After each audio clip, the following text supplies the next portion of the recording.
Most times, those fire extinguishers will handle the types of fires that we see in demolition derby from time to time.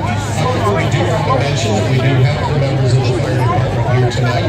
We certainly appreciate them being here. We always say we don't need your services, but we sure are glad that you are here just in case. Ladies and gentlemen, this would be a good opportunity for you to say thank you to your fire department for all the good work that they do in your community. This and many other events. We appreciate them. If you will, starting with 10, 9, 8, 7, 6, 5, 4, 3, 2, 1.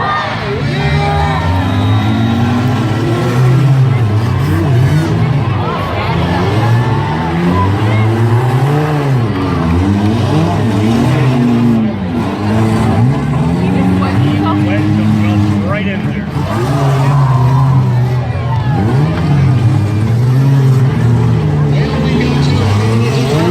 As they continue to go, number 10, 11, still continuing to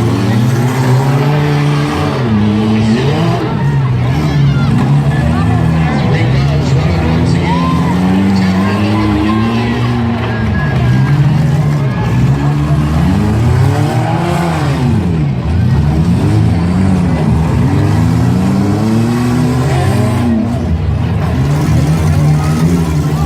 Hole there. 10 11 is on the top. 10 11 ahead. 0-3 in second spot. 10 11 is in the lead. There's a landing. Next to the jump pack.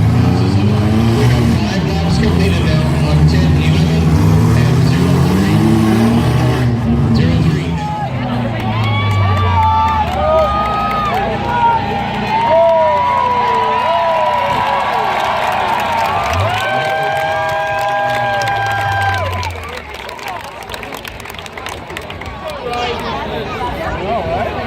Well, it happens every once in a while. One of them will get flipped up by another car. One of the things that the flagmen will now check prior to determining whether the car can continue is whether or not there may be leaking gasoline. Quite often when a car has been up on its side or up on its roof, the biggest danger will be the potential of leaking gasoline. So they'll check that out very carefully before determining if the car can continue in the race.